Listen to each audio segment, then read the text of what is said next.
Paramagnetic materials पर students बात करते हैं। हमने एटॉमिक ओरिजिन देखा मैग्नेटिज्म का कि किस तरह एक एटम को जब हम स्टडी करते हैं सो वहां पर मैग्नेटिक प्रॉपर्टीज को हम जो है स्टडी कर सकते हैं माइक्रोस्कोपिकली, उसको हम थोड़ा सा रिवाइज करते हैं। फर्स्ट अब देखें, हमने देखा कि जो न्यूक्लियाई है उसमें भी शेल लाइक इफेक्ट्स हैं जिस तरह के एटम में होते हैं। यहाँ पर आप प्रोटॉन्स और न्यूट्रॉन्स लिख लें, प्रोटॉन्स एंड न्यूट्रॉन्स, और यहाँ पर हम एक ही शेल कंसिडर कर लेते हैं जस्ट उसको समझने के लिए, इलेक्ट्रॉन की जो मूवमेंट है उसको समझने के लिए। सो अगर हम इलेक्ट्रॉन कंसीडर कर लें, फिर हमने देखा कि इलेक्ट्रॉन जो है एक्चुअली वो दो तरह का मोशन करता है। एक तो इसकी इस शेल में मूवमेंट है जिसको हम ऑर्बिटल मूवमेंट कहते हैं, और एक इसकी अपनी एक्सिस के इर्द गिर्द इस तरह मूवमेंट है जिसको हम स्पिन कहते हैं। सो यहाँ से जो एंगुलर मोमेंटम आएगा टोटल सारे इलेक्ट्रॉन्स का ऑर्बिटल से, उसको हम एल से डिनोट करते हैं, और स्पिन से जो टोटल आएगा उसको हम कैपिटल एस से डिनोट करते हैं। अब फिर हमने ये भी देखा कि न्यूक्लियस के अंदर जो प्रोटॉन्स है, प्रोटॉन्स चार्ज्ड पार्टिकल्स हैं, तो जब वो इस तरह ऑर्बिट्स में मूव करते हैं तो उसका भी एक एल पार्ट होगा, ऑर्बिटल मूवमेंट की वजह से एक एल पार्ट होगा प्रोटॉन्स का, और वो अपनी जगह पर स्पिन भी करते हैं तो उनका भी एक एस होगा, स्पिन होगा। इसी तरह न्यूट्रॉन्स अगर आप देखें, क्योंकि वो अनचार्ज पार्टिकल्स हैं, तो अगर हम उसकी ऑर्बिटल मूवमेंट देखें, यानी जब वो ऑर्बिट्स में मूवमेंट करते हैं इस तरह न्यूक्लियाई के अंदर, जो अनचार्ज पार्टिकल्स हैं, तो एल उसका हम कंसिडर नहीं करेंगे क्योंकि अनचार्ज पार्टिकल वो मूवमेंट से हमें मैग्नेटिक इफेक्ट्स नहीं देता। लेकिन अगर उसकी हम स्पिन कंसिडर कर ले, फिर ये भी हमने देख लिया कि वो एक्चुअली 3 स्मॉल पार्टिकल क्वार्क्स से बना हुआ है, तो इसीलिए चूंकि वो चार्ज पार्टिकल्स है न्यूट्रॉन के अंदर है स्मॉल पार्टिकल्स, तो जब वो स्पिन करता है न्यूट्रॉन तो स्पिन की वजह से उसका मैग्नेटिक इफेक्ट होता है। तो इसका मतलब ये है कि उसका स्पिन कंट्रीब्यूशन करेगा इसमें, और जो एंगुलर मोमेंटम है ऑर्बिटल वो कंट्रीब्यूशन नहीं करेगा।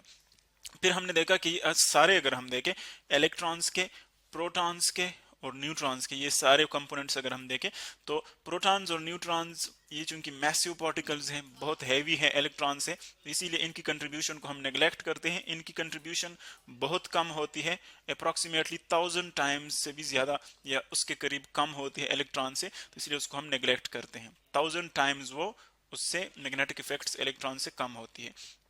तो सिर्फ हम कंसिडर करते हैं कि जो एटम की जो मैग्नेटिक प्रॉपर्टीज है वो किस वजह से है, उसमें लार्ज पार्ट जो है वो इलेक्ट्रॉन्स का है, इलेक्ट्रॉन्स। सो इलेक्ट्रॉन्स एक्चुअली फिर हमने देखा कि वो उसके दो मूवमेंट है, एल और एस। अब हम ये देखेंगे कि कुछ एटम्स ऐसे होते हैं कि जिसमें जो इलेक्ट्रॉन्स है, इलेक्ट्रॉन्स वो क्या होते हैं, वो पेयर्ड होते हैं, यानी वो पेयर्स में पाए जाते हैं। एक का जो मैग्नेटिक इफेक्ट होता है वो दूसरे की वजह से कैंसिल हो जाता है, सो उसका नेट इफेक्ट क्या आ जाता है, नेट जो उसका मैग्नेटिक इफेक्ट होगा, नेट इफेक्ट वो जीरो होता है। कुछ एटम्स ऐसे होते हैं कि जिसमें वो इलेक्ट्रॉन जो है वो पेयर्ड नहीं होते, ये पेयर्ड के लिए है जिसमें इलेक्ट्रॉन जो है अपना इफेक्ट कैंसिल करते हैं। कुछ अनपेयर्ड कुछ एटम्स में जो है वो अनपेयर्ड होते हैं इलेक्ट्रॉन्स, वहां पर फिर वो कैंसिल नहीं होते, वो एड अप हो जाते हैं। या फिर वो अगर अनपेयर्ड है तो उसकी एक ही इलेक्ट्रॉन है फॉर एग्जांपल, उसके साथ दूसरा पेयर में नहीं है, तो सिर्फ उसका इफेक्ट होता है, तो इसीलिए उसका नेट इफेक्ट जो है, नेट इफेक्ट वो जीरो नहीं होता, नॉट इक्वल्स जीरो। तो इसीलिए ऐसे एटम्स फिर क्या करते हैं, ऐसे जो एटम्स है जिनमें परमानेंट मैग्नेटिक इफेक्ट होता है, ऐसे एटम्स क्या करते हैं, एक्ट करते हैं एज अ परमानेंट मैग्नेट। जिस तरह कि हम बार मैग्नेट की बात करते हैं कि एक उसमें नॉर्थ पोल और एक साउथ पोल, बिल्कुल इसी तरह ये एटम्स जो है जिसमें जो इलेक्ट्रॉन्स है वो अनपेयर्ड होते हैं, उसमें जो इफेक्ट्स है वो कैंसिल नहीं होते, सो वो एक्ट करते हैं एज अ परमानेंट मैग्नेट।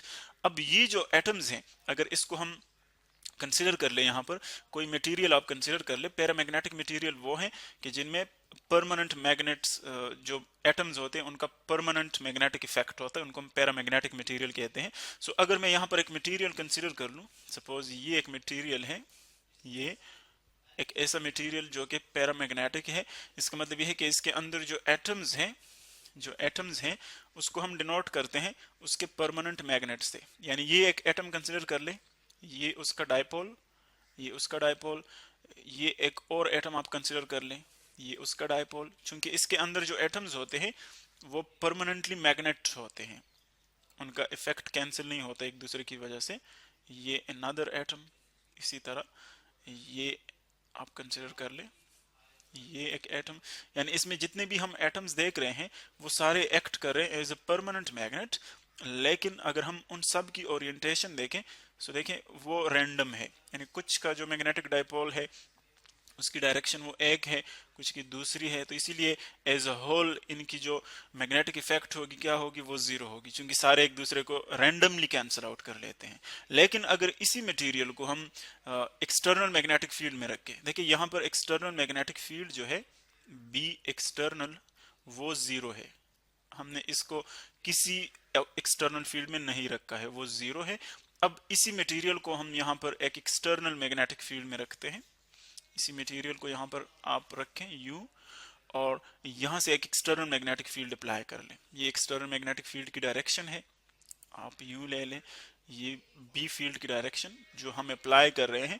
तो अब यहाँ पर जो ये वाले डायपोल्स हैं ये क्या करेंगे, इस मैग्नेटिक फील्ड की वजह से वो भी अलाइन हो जाएंगे, इसके पैरेलल आ जाते हैं, क्योंकि नॉर्थ जो है वो नॉर्थ को रिपेल करेगा, साउथ साउथ को रिपेल करेगा, तो इसीलिए ये जो है इसके सारे जो है वो पैरेलल आ जाते हैं इसके अंदर। यूं देखे, ये जो एटम इसके अंदर था जिसकी डायरेक्शन पहले यूं थी, अब वो इस एक्सटर्नल मैग्नेटिक फील्ड की वजह से वो रोटेट कर जाएगा, वो टर्न कर जाएगा उस फील्ड की वजह से, क्योंकि दोनों फील्ड्स आपस में इंटरेक्ट करेंगे, तो उसकी जो एटॉमिक डायपोल है देखिए वो इस डायरेक्शन में आ जाएगा। इसी तरह अगर हम नेक्स्ट एटम देखें, नेक्स्ट एटम वो भी देखें, ये परफेक्ट अलाइनमेंट नहीं होती, लेकिन थोड़ी सी उसमें जो है वो इम्परफेक्शन होती है।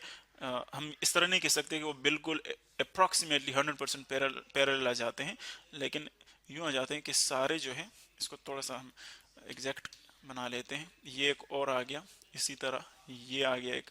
तो जो एटम्स पहले रैंडम थे देखिए, अब उनकी जो अलाइनमेंट है वो एक्सटर्नल मैग्नेटिक फील्ड की वजह से वो हो गई, और वो सारे देखिए तकरीबन एक ही डायरेक्शन में आ गए।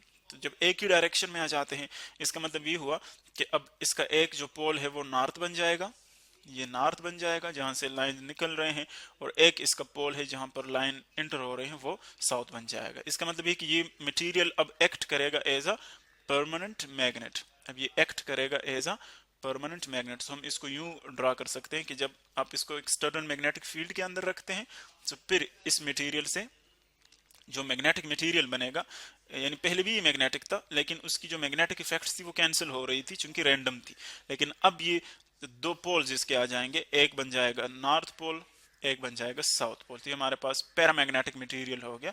अब जो पैरामैग्नेटिक मटेरियल है देखिए ये डिपेंड करता है इसकी थर्मल एनर्जी पर भी। अगर हम टेम्परेचर जो है वो बढ़ाएं, फॉर एग्जांपल थर्मल एनर्जी पर भी इसके डिपेंड करता है।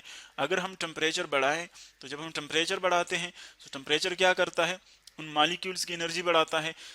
हायर टेम्परेचर जब मालिक्यूल्स की एनर्जी बढ़ते हैं, पार्टिकल्स की, एटम्स की एनर्जी बढ़ती है, तो वो क्या करते हैं, वो फिर रैंडम की तरफ चले जाते हैं। तो इसका मतलब ये है कि जो यहाँ पर इफेक्ट्स है, एक एक्सटर्नल मैग्नेटिक फील्ड की वजह से इफेक्ट है जो कि इन पार्टिकल्स को अलाइन करता है, इन मैग्नेट्स को, इन टाइनी मैग्नेट्स को क्या करता है, पैरेलल बना लेता है। ये मैग्नेटिक इफेक्ट जो एक्सटर्नल मैग्नेटिक फील्ड है ये उसका रोल है।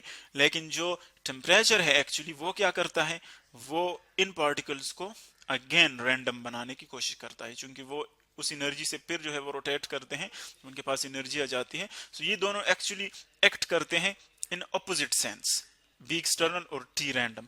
फिर जो टी टेम्परेचर है वो हम मजीद उसको डिस्कस करेंगे फेरोमैग्नेटिक मटेरियल्स में, क्योंकि उसकी जो प्रॉपर्टीज हैं वहां पर एग्जैक्टली हम डिस्कस कर सकते हैं। ये जस्ट हम पैरामैग्नेटिक मटेरियल्स की बात कर रहे थे कि ऐसे मटेरियल्स जिसमें एटम्स जो है वो पहले ही से परमानेंट मैग्नेट्स हो लेकिन वो रैंडम डायरेक्शन में होते हैं, जिस तरह के यहाँ पर है। जब हम इसको एक्सटर्नल मैग्नेटिक फील्ड में रखते हैं सो उनके जो छोटे छोटे एटॉमिक मैग्नेट्स हैं वो एक ही डायरेक्शन में आ जाते हैं, पैरेलल, और इसीलिए जो पूरा मटेरियल है चूंकि एक ही डायरेक्शन में सारे मैग्नेट्स आ गए, छोटे टाइनी मैग्नेट्स, तो इसीलिए पूरा मटेरियल जो है वो मैग्नेटाइज हो जाता है। और जब मैग्नेटाइज हो जाता है तो इसके दो मैग्नेटिक पोल्स बन जाते हैं। और अब अगर हम एक्सटर्नल मैग्नेटिक फील्ड यहाँ से हटाए तो ये अगेन ये रैंडम बन जाएंगे, और अगेन रैंडम बन जाएगा। इसका मतलब ये है कि ये फिर से जो है उसी तरह के रैंडम सिचुएशन में आ जाएंगे और ये एक्ट करेगा एज अ नॉन मैग्नेट। सो ये हमारे पास कुछ प्रॉपर्टीज थी और वो कैटेगरी जिसमें हम पैरामैग्नेटिक मटेरियल्स को रखते हैं। नेक्स्ट हम डायमैग्नेटिक पर बात करेंगे और फेरोमैग्नेटिक मटेरियल्स पर।